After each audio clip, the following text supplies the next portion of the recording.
Good morning. সকাল সকাল বসিয়ে দিয়েছি আলু ভাজা আর সঙ্গে বানাবো 3 কোনা পরোটা। আমি শুধু 3 কোনায় না, অনেকগুলো লেয়ার দিয়েছি। বেশি লেয়ার দিয়ে পরোটা খেতে আমার খুব ভালো লাগে। আর আজকে আমি কত দিন পর যে ময়দা আর আটা মিশিয়ে পরোটা বানিয়েছি বলতে পারবো না, ভুলে গেছি জাস্ট। ব্রেকফাস্ট তো হলো, এবারে পুজো তো সামনে চলে এসছে, তাই স্কিন কেয়ার হেয়ার কেয়ার তো শুরু করতেই হবে পুরো দমে।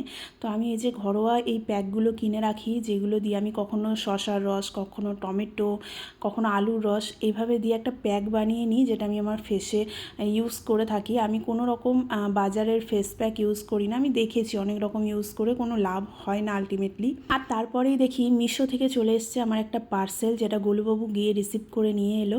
আমি না এই সোফা কভারটা অর্ডার দিয়েছিলাম। সোফাটা প্রচণ্ড নোংরা হয়ে গেছিলো। আমার আরও দুটো আছে সোফা কভার, কিন্তু সেগুলো আলাদা।